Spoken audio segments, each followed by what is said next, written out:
El programa Memorias que Perduran de hoy se trasladó al domicilio de don Jorge Mancilla Torres, periodista a quien se le conoce como Cocomanto. Con él iremos recordando una semblanza de vida de una larga historia de vida que ha transcurrido, por un lado, en Bolivia, pero una buena parte de su vida también en México, en el exilio. Señor Cocomanto, le voy a decir, muy agradecido, compañero, por aceptar esta entrevista. Gracias a usted. Y pues preguntarle, para que el público internauta que ve Memorias que Perduran, ¿quién es don Jorge Mancilla Torres? Bueno, primero quiero destacar la importancia de este programa Memorias que Perduran y la necesidad de mantener la memoria histórica, la terca memoria histórica y la caprichosa memoria histórica que tenemos los bolivianos, que se nos escapa, que se nos va, que se nos zafa, y no debe ser así. Por eso saludo la existencia de este programa para mantener un poco de la identidad boliviana, de la necesidad que tenemos los bolivianos de documentar nuestro paso por la patria, en aquella república, en este Estado plurinacional. Muchas gracias, Constantino, por esta posibilidad que me da. A lo que voy. Yo nací en 1940 en Uncía, en la época del auge del estaño, poco después de la Guerra del Chaco, donde mi padre asistió. Pese a cumplir 29, 30 años de edad, él decidió ir a la Guerra del Chaco. Estuvo en la batalla de Cañada de Stronges y regresó. Y pese a que mi padre tenía por entonces ya 2 hijos, no tenía ninguna obligación de ir. Y entonces toda mi infancia en Uncía y en Yayagua, donde acabé viviendo toda mi vida, se preñó en esa primera infancia de los relatos de mi padre. La Guerra del Chaco fue un suceso que desgraciadamente la gente olvidó. No hay memoria histórica de aquello. No tiene memoria de lo que hablaban esos compañeros. Parecía que era una aventura, un día de campo. Lo contaban como si abriese un picnic cuando fue una jornada de sangre brutal. En 1940 todavía estaba en auge el estaño de Patiño.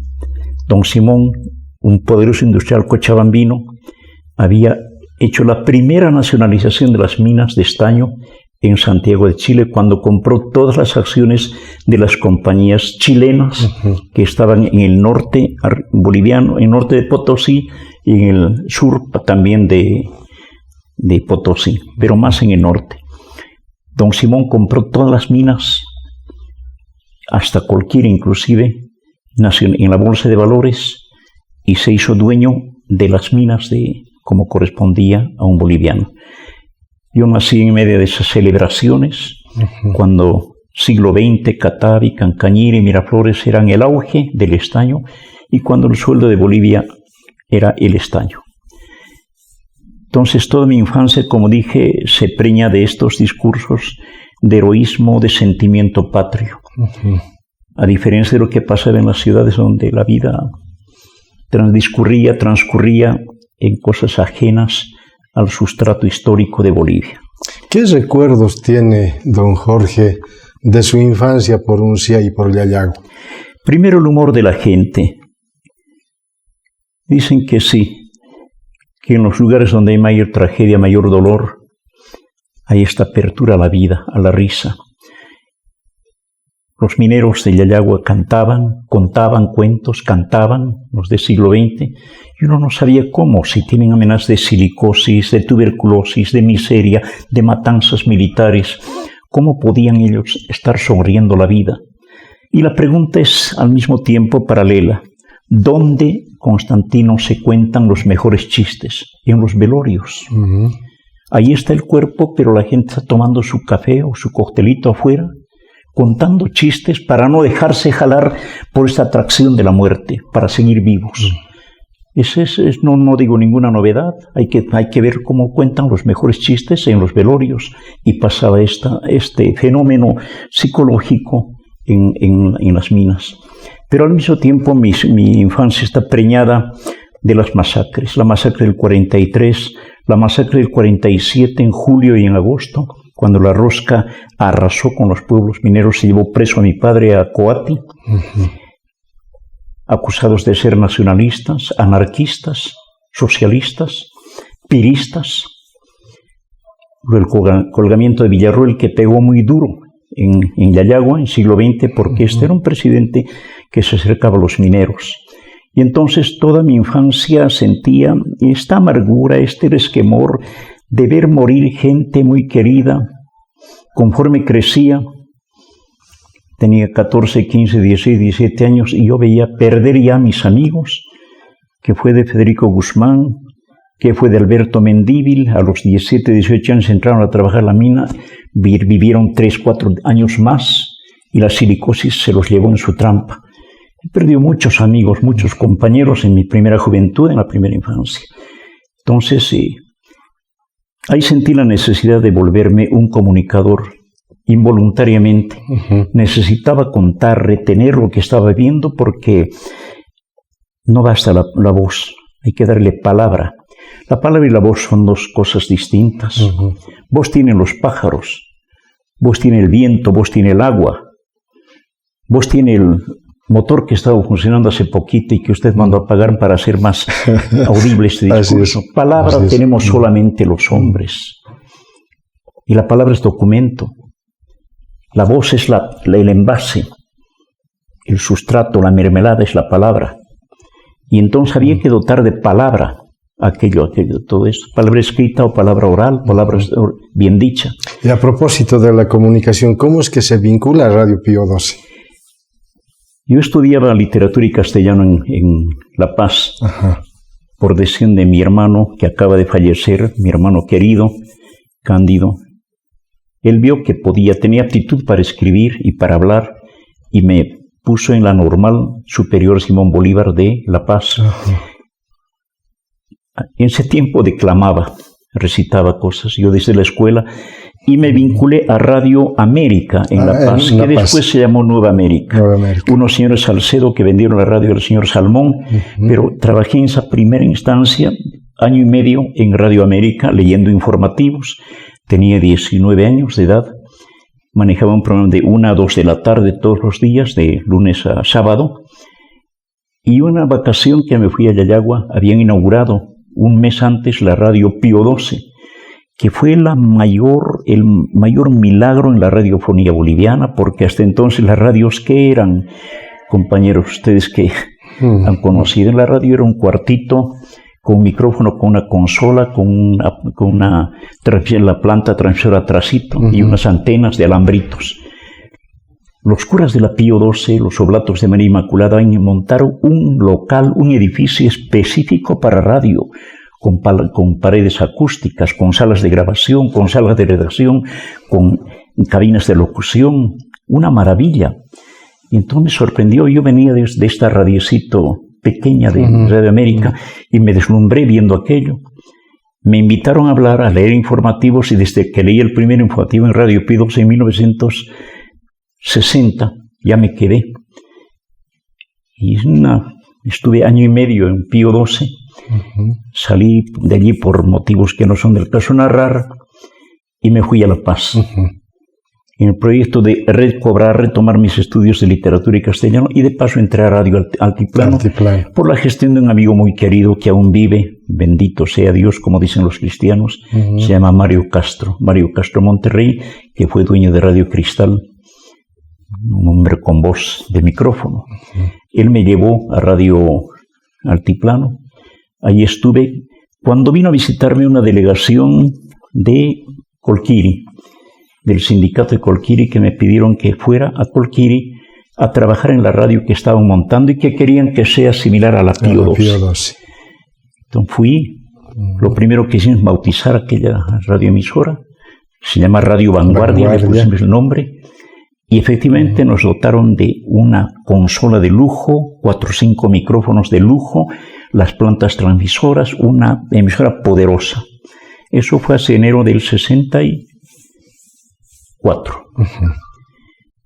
Trabajamos ahí, me llevé a los mejores locutores, a Fausto Caballero, Grimanés Espinosa, Gonzalo Otero, al que luego asesinaron los de la dictadura de Banzer, otros locutores de primer nivel, Hugo Díaz Monge, un locutor deportivo, en fin. Y todo marchaba bien hasta que ocurrió un suceso sangriento que trancó mi vida en Colquiri. El señor Lechín, Juan Lechín, dio el golpe con Barrientos y otras fuerzas de la derecha para tirar el 4 de noviembre del 64 al doctor Paz Extensor del gobierno.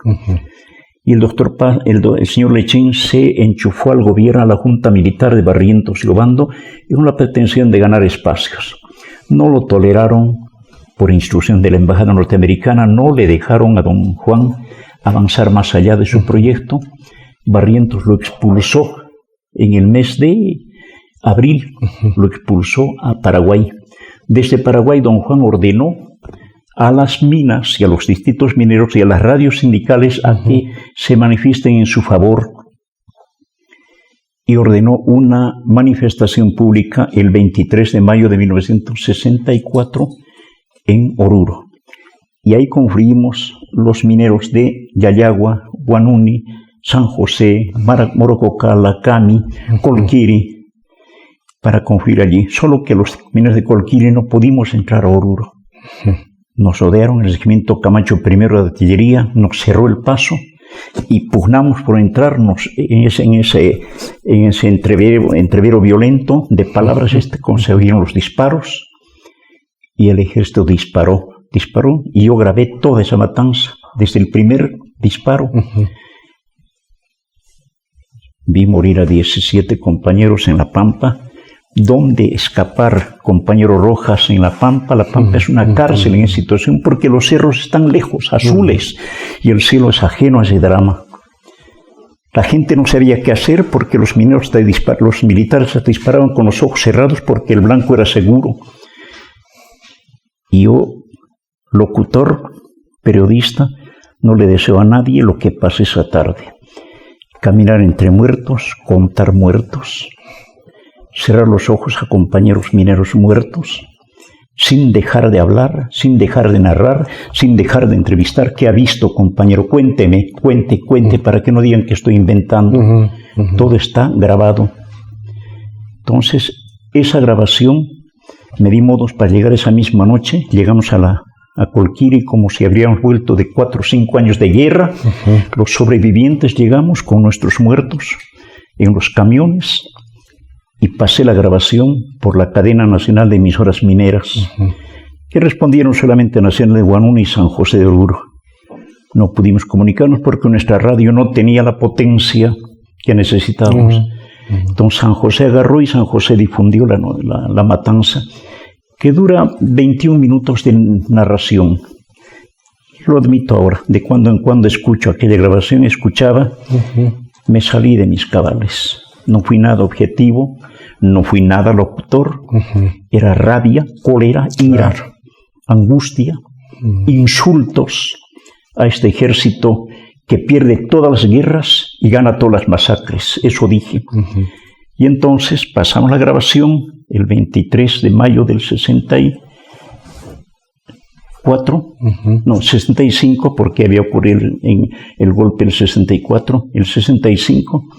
Pasó la grabación y a los 2 días entró el ejército a Colquiri.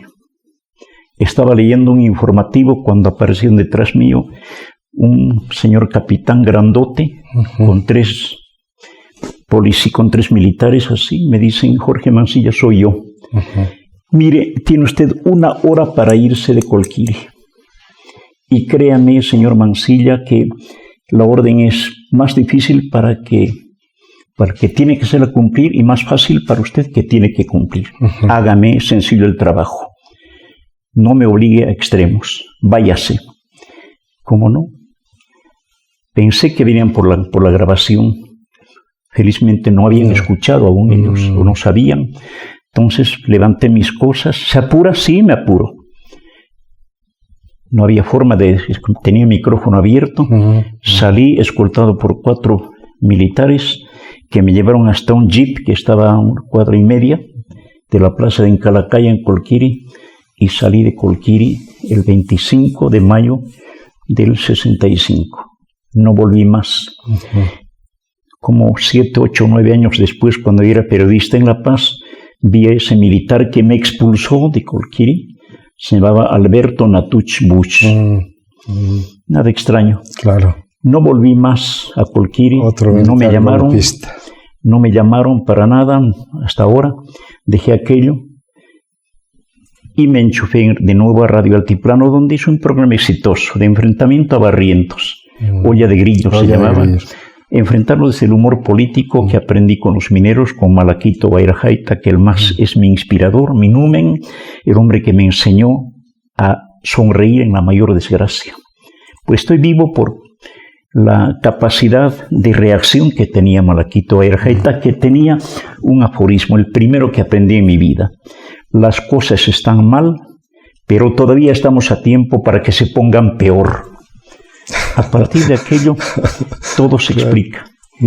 Me enfrenté durante literalmente 3-4 años con el programa Olla de Grillos a la dictadura de Barrientos, hasta que Barrientos se murió aquí en Arque, en Cochabamba, y era nuestro primer actor.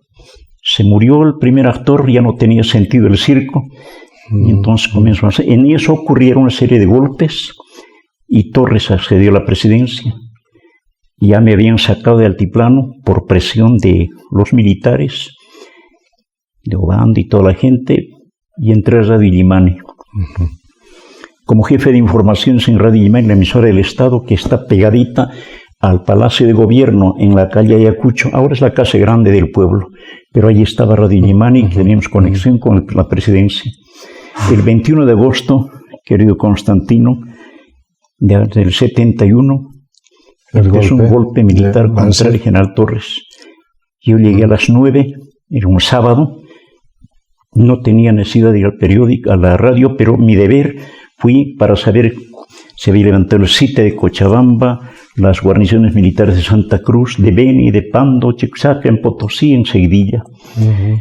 Y el golpe estaba consolidado a eso de las 4 de la tarde. Desde las 9:10 de la mañana estuvimos en Radio Illimani llamando a la resistencia hasta las 9 de la noche, como loquitos. Alberto, que es Andrés Solís Rada, Gonzalo Otero, Juan Carlos Gallardo, algunos locutores, llamando a la resistencia a resistir el golpe fascista que venía y vino y nos ganó. Fue otro trauma por salir de Radio Illimani. Salimos protegidos por gente del ELN que vino a echarnos una mano. Murieron algunos en la salida a la Ayacucho y a la Potosí para salvar el pellejo. Cuento esto es la segunda ocasión que salgo de una radio después de una matanza. Primero aquello del Pampa Ilbo y luego esto de Radio Illimani y la emisora del Estado.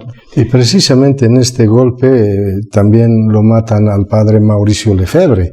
A quien conocí en mi primera infancia, yo tenía 9-10 años cuando el padre Mauricio llegó a Yayagua, bajó del autobús, de la góndola que decíamos, un hombre con 2 maletas, muy joven, muy jovial. Los chicos estábamos jugando en la plaza, nos acercamos, siempre veíamos quién llegaba porque la góndola de los Felipes llegaba 2 veces en la semana. Y fuimos a ver y salió un señor que nos dijo, grandote, muy joven, dice, ¿dónde queda la iglesia? Aquí, soy nuevo padre, soy nuevo párroco. Y lo llevamos bailando de alegría, saltando en torno a él. Lo llegamos hasta la iglesia y nos dio la mano, nos dice, mis primeros nuevos amigos. Estamos muy contentos. Y nunca me separé de Mauricio. Él estuvo presente en un montón de sucesos, la muerte de mi padre, éramos amigos, me vio entrar a la universidad, al Instituto Normal, a la Universidad en Derecho. Supo de mi paso por Radio América, por Radio Pío XII, siempre nos veíamos y nos tocó narrar la muerte de Mauricio Lefebvre, el oblato, en una trampa que le tendieron. Es una trampa, lo mandaron a una trampa con su vagoneta para socorrer al médico Pinto y cuando estaba llegando dispararon y le dieron en el pecho. Escribí un libro sobre él, se llama Arriesgar el pellejo. Es una historia que no trascendió mucho, pero me copian todos, me plagian todos, pero no avisan. Claro. Pues bueno. Me gustaría volver un poco a Radio Altiplano y su programa Olla de Grillos. ¿Qué destacaba de Barrientos en aquel tiempo? Su capacidad... Como humor político, ¿verdad? Bueno, Barrientos hablaba con letra de médico. Nadie entendía, pero hablaba bien y sus palabras eran aparentemente salvadoras, como es la receta médica. Hablaba para farmacéuticos, para gente de sus plataformas. Ahí adopté un nombre que me sirvió de mucho en la vida y que no me gusta, le digo sinceramente, lo digo a los compañeros, no me gusta que me llamen Coco Manto. Ajá. Pero necesitaba embosarme, ponerme un alias para salir con ese programa. Para los Jorge nos decían Coco. Y Mancilla Torres, de ahí viene Manto. Oh, ya. Entonces agarramos aquello y como Coco Manto me batí un montón y me salvó la vida. El ciudadano Coco Manto en un montón de ocasiones. Una vez que estábamos en el aeropuerto con mi esposa, entraron a buscar a Coco Manto. Y se acercaron a los pasajeros, a más sospechosos, y dice, ¿cómo se llama su esposo? Jorge Mancilla. No, se pasaron con su chica. Otra vez, cuando murió Barrientos, la familia de la señora Rosemary Galindo, la viuda de don Zené, me metió en una demanda judicial en la Corte Superior de Justicia de La Paz. Avanzaba la demanda hasta que mi abogado, el periodista abogado Raúl Rivadeneira Prada, fue a defenderme y encontré en los papeles que todo el formato, el volumen de cargos que tenían era para un ciudadano que no existía en Bolivia. Se llamaba Coco Manto, Coco Manto, Coco Manto. Y dice, pero no existe Coco Manto, ¿a quién están acusando? El fiscal vio aquello y dice, no existe, no hay. Se anula el caso, se anuló. La segunda vez que me salvé, la tercera vez. Bueno, al final acabé adoptando este seudónimo, este apodo, este alias, que somos dos personas. Y por mucho tiempo, en las épocas de dictadura, cuando Banzer, cuando García Mesa y yo tenía miedo de salir, como Jorge Mancilla tenía miedo de salir a la calle acompañado de un Coco Manto, porque era peligroso salir con el personaje aquel. Claro. Pero al mismo tiempo había que eludirlo. Me servía de trinchera para despistar o lo que sea. Con Barrientos fue una relación muy tormentosa, muy tremenda. Gonzalo Vizcarra, en uno de sus libros, relata sobre un almuerzo al que habría invitado a los periodistas. No, a nosotros. A los periodistas, claro, y entre ellos estaba usted. No, solamente al programa de Olla de Grillos. Ah, el programa Olla de Grillos. Por encargo de un compañero muy querido, Héctor Mejía, un cochabambino, el Pincho Mejía, que murió en el accidente cuando el Strongest se tiró avión en Biloco. Sí. Ahí murió. Héctor Mejía era el jefe de prensa de la Presidencia de la República. Que me perdone él, murió ya, lo digo siempre, él me ayudó mucho, porque él me mandaba, a través de una persona que vive aún, una mujer muy bella, los chismes y aconteceres del palacio. Me hacía saber para que enriquezcamos el programa. Claro, con respeto, jamás un insulto a Barrientos, jamás una agresión, siempre con gracia, la chispa, el humor. Y eso equilibraba un poco la balanza. Héctor Mejía le dijo a Barrientos, ¿por qué no lo invitamos? ¿Por qué no invitamos a Coco Manto y Olla de Grillos a un almuerzo, mi general? Y él dijo que sí. Y fuimos hasta la Florida, abajo, la casa presidencial, nos invitamos, fuimos ahí, fuimos los 6 culpables del programa Olla de Grillos, con el Cita Antequera 7 y 2 abogados por si acaso nos llevamos, y el director de la radio Altiplano y el jefe de información. Bueno, al final llegamos como 14 personas al almuerzo. Y sí, departimos con él, todo bien, muy tranquilo. Barrientos comió, dice, sírvanse, no está envenenado, don Coco, sírvase, coma. Muy amable la reunión, como 40 minutos, jajaja, jejeje. ¿Quién es el que me imita? Bueno, tenemos 2 invitados, uno en sus conferencias de prensa, la voz apacible, lo hace el compañero acá, y otro en sus discursos, lo hace el compañero acá. Muy divertido, pero sabían que estaba furioso por dentro, pero estaba su esposa, estaban los ministros. El almuerzo más tenso al mismo tiempo. Bueno, termina compañero Rojas ese almuerzo, dice, bueno, tenemos que trabajar, son las 4 menos cuarto, salimos, está la casa presidencial, hay un jardín largo y los taxis están esperándonos afuera, Y el presidente se pone aquí, a unos 5 o 6 metros de la puerta principal y 2 a la salida, para dar la mano. Y cumplir el protocolo. Uno por uno se acercan y hay que despedir. Señor presidente, muchas gracias. Muchas gracias. Muchas gracias. Cuando me llega a mí, soy el penúltimo, me toma la mano, me abraza y los demás ven y me abraza, me dice en el oído, perdón esto, hijo de puta, no me olvido de usted, ya va a saber de mí. Ya va a saber de mí, sigue insultándome y me suelta, hasta luego. No supe qué responder, cómo llegué a la puerta, me tomaron, entré al taxi y todo es muy divertido. Y qué tipo simpático el presidente, qué tipo, qué amable, ¿no? Y los chistes, yo no hablaba, me puse, estaba amarillo, estaba sudando. Claro. ¿Cómo estás? No, estoy bien, no conté a nadie. Subimos.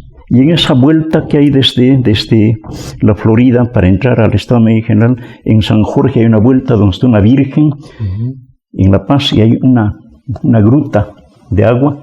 Pedí paró el taxi, bajé y perdónenme, vomité. La rica comida que me había dado aquel. Dije, estaba avisado, podía pasarme cualquier cosa. Pero al mismo tiempo, guerra avisada no mata moros. Avisé al abogado, le dije, me dijo esto, por si acaso, si me pasa algo esta noche, mañana pasado, cualquier cosa. Estaban avisados. Estuve aguantado, salí esa semana, o la siguiente semana, la tercera semana, busqué las palabras, venga un abrazo, mi Cocomanto, en el mismo programa de Olla de Grillos. Caramba, usted es muy divertido, vamos a divertirnos el día de esto, con la palabra de él, para decirle que no me olvidé. Y de nuevo, ahora mire, Olla de Grillos fue una experiencia un poco amarga para mí, porque la derecha no me quería, el fascismo me odiaba, el gobierno me quería perseguir, y la izquierda me decía que éramos los tontos útiles, porque efectivamente, compañeros de esta memoria, había represión en Bolivia, había censura de prensa, había persecución de periodistas, se clausuraban radios mineras. Pero ¿cómo es que un programa tan agresivo como el de Cocomanto permanecía, no le tocaban? Es que le dan dinero por abajo. Con eso equilibra, con eso se lava la cara a Barrientos. Y cierto, Barrientos decía en las conferencias de sábado, él daba unas conferencias a las 9 de la mañana, con los periodistas de corresponsales internacionales, decía, escuchen, esta noche, hoy sábado a la 1, y esta noche a las 8, se me ataca con nombre y apellido y yo no hago nada. Aquí hay libertad de prensa, escuchen ustedes, escuchen ese programa. Aquí hay libertad de prensa. Y sí, pues, parecíamos tontos útiles. Entonces, la COP no me quería, mucha izquierda, los partidos políticos ya dudaban de mí, pero eran dos cosas: dar por cerrado el programa, hacerse el harakiri, o seguir, o permanecer. Ocurrió la muerte de Barrientos, se vino su avión, su helicóptero a pique, el arquetipo que le decimos, el tipo se fue en arque, acabó aquello, aguantamos 2, 3 programas más y terminó el programa. Esta es la historia de Olla de Grillos para gringos y cosillos que me han ofrecido dinero para volver a hacerlo. No, es una experiencia de una vez, quiero hacer otras cosas. Cerró su ciclo. Dejar en paz. Y en el golpe de Banzer, ¿en qué circunstancias sale al exilio hacia México? El 21 de agosto. Logré salvar el mismo día del golpe. El mismo día. Llegué a la casa, saqué a mi familia, porque iban a asaltar la casa, a tomar la casa. Estaba mi mamá, mi bendita madre estaba con Marta, con mis 2 hijas, Martita y Mariel, y una compañerita Aymara que nos ayudaba en la casa. Con todos ellos fuimos a una casa de un amigo, del más insospechado, para que me busquen, para que me encuentren. Ahí estuve oculto 2 días.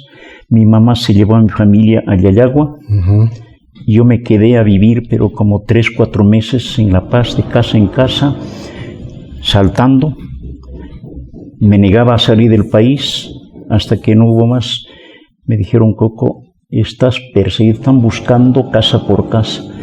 Entonces me presenté en la embajada peruana, el embajador peruano me recibió y me dijo, ya se fueron los exiliados acá, pero yo le ayudo. El embajador peruano me llevó una noche bajo estado de sitio a la embajada mexicana, se comunicó con el embajador mexicano. De la embajada peruana salimos él, una mujer y el embajador a la embajada mexicana, y ahí me quedé. Salí al exilio después de 1 mes y medio porque no querían darme el exilio, decían que no era un político, no era un dirigente político, era un delincuente político, los delincuentes no salen. Todos salían al exilio, rectores, dirigentes políticos, don Guillermo Lora, los gentes de comunistas, menos yo, hasta que al final me dieron permiso, salí. Viví un tiempito en México, me trasladé a Lima, y viví en Lima 7 años. Ajá. Trabajé en el periódico Expreso de Lima, Expreso Extra, 7 años. Volví a Bolivia y otra vez otro golpe, García Mesa y Natush Bush, y otra vez la persecución, porque estaba trabajando ya con el padre Espinal, el periódico aquí, tenía una columna agresiva, Olla de Grillos, y de nuevo la amenaza, de nuevo el miedo, el temor, asalto de Marta, que digo, nos asesinamos de nuevo en la embajada mexicana. Y salí al exilio, pero a la semana de haber llegado al exilio a México, entré a trabajar en el periódico más importante que hay en la Ciudad de México, Excelsior. 2013 trabajadores, y me quedé 25 años ahí porque llegué, me pagaron bien. Es la única vez, lo digo públicamente, la única vez que recibí como periodista nivel, porque era jefe de informaciones, jefe de redacción, editor de suplementos, y además tenía 2 cosas que no hacía nadie: epigramas, una noticia comentada de un humor cada día con humor. 25 años haciendo epigramas, hice 12,000 epigramas, y los famosos aforismos, las frasecitas sueltas que en las otras publicaciones. El periódico Excelsior sacaba 3 ediciones por día, sacaba 4 revistas semanales y otras publicaciones. Entonces, todo el tiempo y en todas partes ponía yo mis notitas de humor.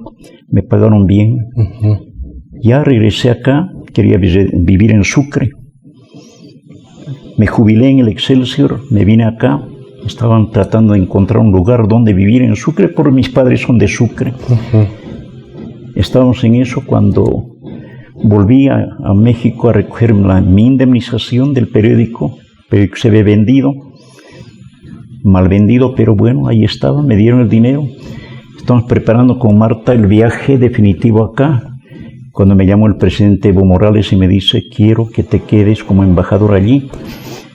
Pensé que al principio era parte del humor de la vida que fue, y no, me quedé dos mandatos. El mandato del diplomático dura 3 años, me dijeron que me quedé otro más. Fui 2 veces, 6 años embajador en México, hasta que regresé. Y ahora no quiero saber más de salir al exterior. Este es mi país, aquí voy a radicar, aquí vivo.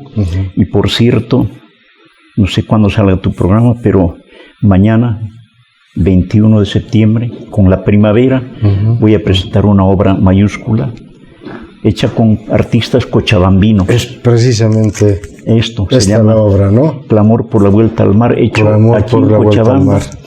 Esta idea nació hace 7-8 meses en un café del Prado.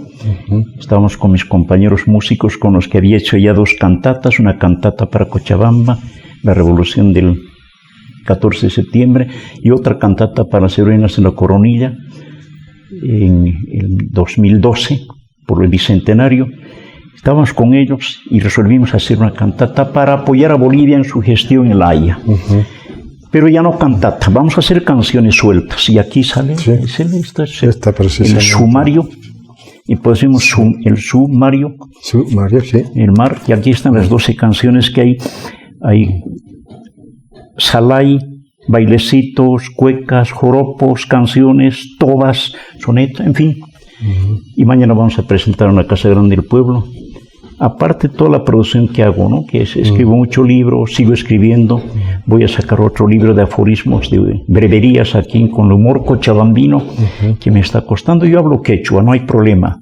Estoy en Quechuabamba y es fácil para mí agarrar la gracia Gracias a la del Quechuabamba.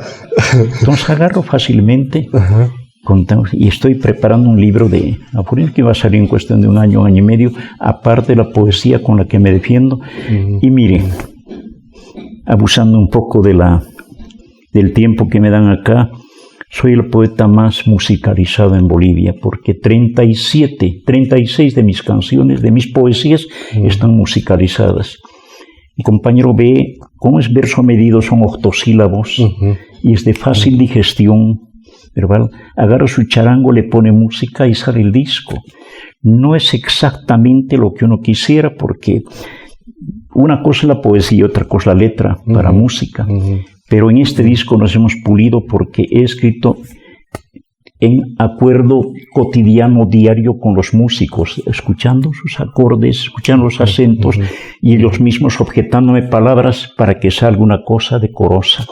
Es esto, es la primera vez que hemos producido un disco, 12 canciones, pero amándonos, queriéndonos, discutiéndonos, peleándonos para que salga un buen disco, y es esto. Lo otro, pues, yo mandaba mis cosas de México y aquí lo publicaban.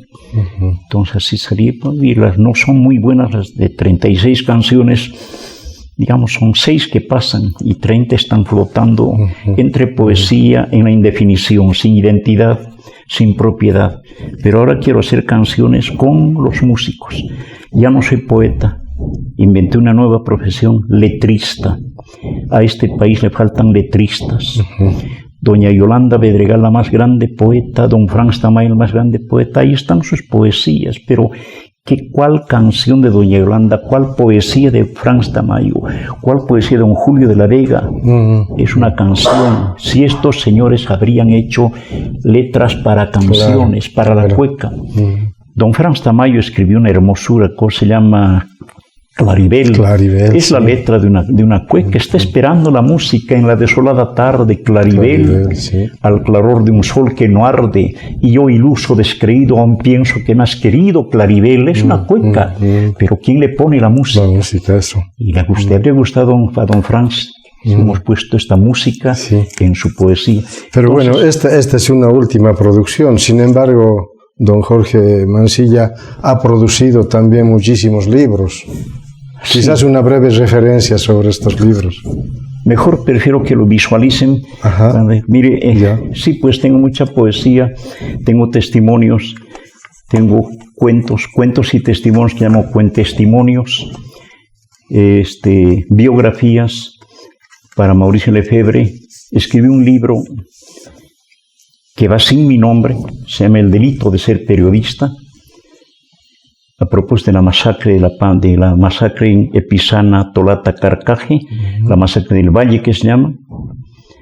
Entonces, a propósito de aquello, escribí un libro denunciando a Banserato, qué decía de la libertad de prensa de los periodistas y qué hacía contra.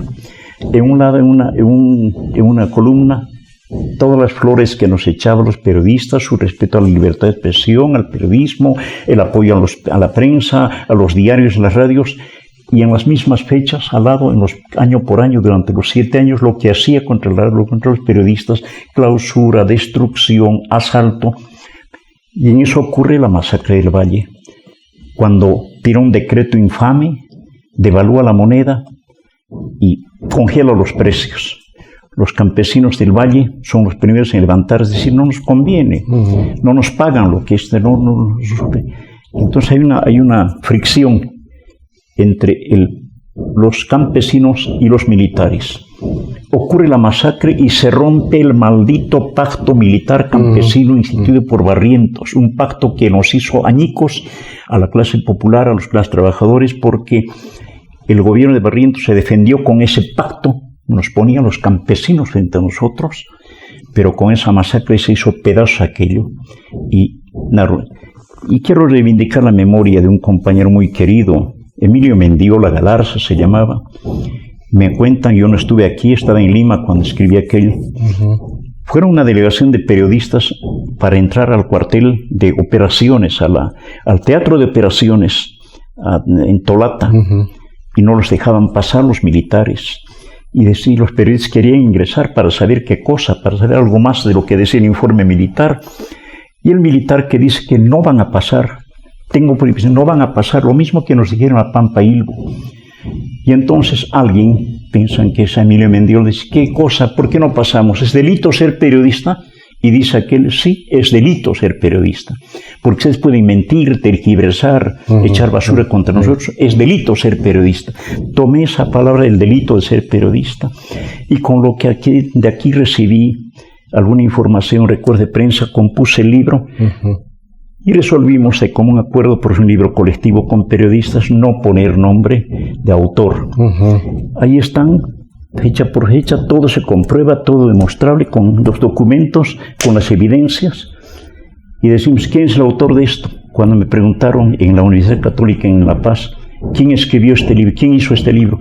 Me dije, el general Banzer. Es el autor de eso. Aquí está. Letra por letra, página por página. Estaba todavía Banzer en gobierno. Pensé que me iban a ejecutar lo mismo que a Marcelo. Marcelo Quiroga Santa Cruz, ahora ese libro, en el juicio de responsabilidad que le instaló a Banzer, este es el libro. El delito de ser periodista. La libertad de prensa. No tiene autor, no tiene, y aquí explicamos por qué. Pero aquí tiene una virtud, y Marcelo manejó mucho esto, la nómina de los periodistas que salimos al exilio. En total, 68 periodistas, su nombre y el país donde salieron, por orden alfabético. El periodista asesinado, emisoras perseguidas, destrozadas, radios clausuradas, periodista asesinado. Ahí están todos, y aquí están día por día, mes por mes. ¿Qué dice el gobierno y qué hace? ¿Qué dice el gobierno y qué hace? Es un testimonio, es un documento que de fácil uso. Y aquí, 6 distritos mineros se hallan bajo control militar, es todo el sitio en todo el país, recortes de prensa, huelga en todas las minas, ingreso de prensa a las minas, y los famosos coordinadores laborales que están acá. Claro, de la época todo de Banzer. Esto que se nos hizo en el tiempo de Banzer. No tiene nombre, y estoy orgulloso de que no. Voy a reeditarlo igual, enriqueciendo un poquito. A consecuencia de esto, saqué una canción, una poesía, se llama Monté las letras sobre Santa Veracruz Tatala, la famosa canción Santa Veracruz Tatala. Sobre eso compré 12 coplas. Y el título de la obra es 12 coplas sumergidas en una huipula de sangre, con el corazón en duelo por la masacre del Valle. Lo canta Luis Rico. Guarapu de chicha fría brindada por la bandera, virgen de la rebeldía bloqueando la carretera. Y así todo el relato de la masacre. Y al final, Minca del valor remoto, unión lograda de estajo. Ahora que el pacto está roto, Atipasunche, carajo. Así termina el libro, así termina la canción. Esa canción se volvió popular en Chapare y en el Valle. Con esa canción estamos venciendo a Atipasunche, seguimos ganando. Pero la canción sirve también para testimoniar episodios de nuestro acontecer. La canción no de protesta, pero la poesía, el testimonio es memoria. Ayuda a tu proyecto, querido compañero Rojas. Bueno, para concluir nuestra entrevista, don Jorge Mansilla, una vez presentado esta cantata, Clamor por la vuelta al mar, de aquí para adelante, ¿qué proyectos tiene, qué retos al frente? Acabar de vivir, sin dejar de producir. Ya dije que saqué un libro de 550 páginas, sacaron mis hijos, con la tercera parte de mis poesías. Quiero completar las poesías, son 10 libros en uno.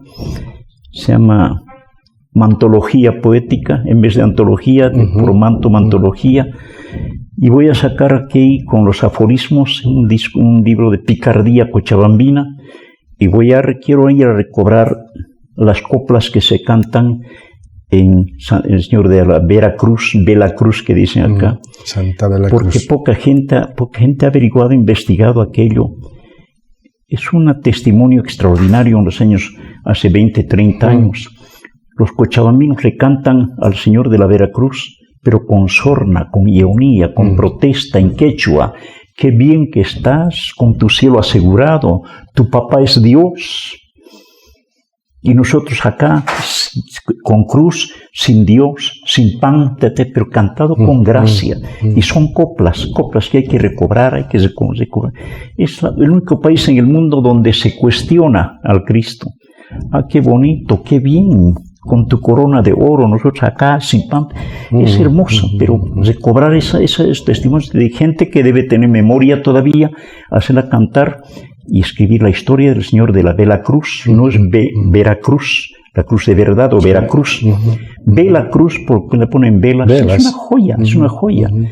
Claro que tengo que ir ahí al lugar, al santuario aquel, ver la forma de recobrar, con grabadora en mano. Finalmente soy un periodista y me sirve bien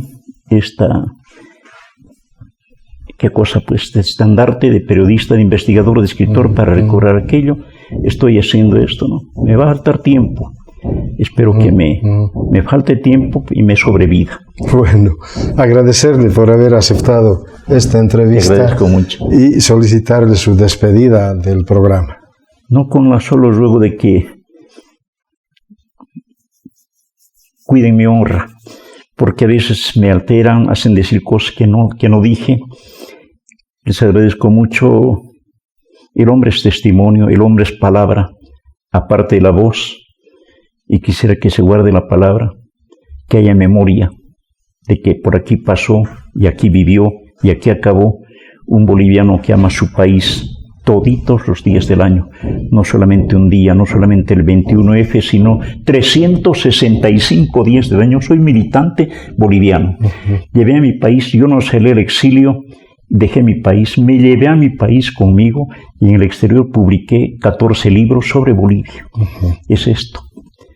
Y cada quien debería hablar. Hay mucha gente que tiene que hablar, debe contar, debe cantar. Los bolivianos tienen mucha memoria y mucha gracia para el humor, para referir. Dejemos el epicuento o cuento epi. Mejor decimos los cuentos, los ponemos así, en letra, en testimonio, grabado o escrito. Vamos a hacer esto para apoyarnos, para ayudarnos a vivir. Muchas gracias. Bueno, concluimos con el programa Memorias que Perduran. Y pues nosotros seremos fieles y leales al testimonio que hemos escuchado en la palabra, en la voz de Jorge Mansilla Torres, un periodista que ha vivido prácticamente todas las dictaduras militares y que su palabra, su voz, ha ocasionado también consecuencias que le han, diríamos, permitido vivir en el exilio. Y en el exilio no ha olvidado a su país, ha escrito libros, ha reflejado los acontecimientos y ahí está precisamente el aporte, la valoración que podemos hacer sobre el trabajo que ha desarrollado siendo periodista. Un trabajo que además cuenta con una amplia producción bibliográfica en la que retrata cómo vivió el país en tiempos de la dictadura militar. Agradecerles por seguir este programa Memorias que Perduran, escuchando y viendo precisamente esta semblanza de vida de don Jorge Mansilla Torres. Amigos, estaremos en el siguiente programa. Hasta pronto.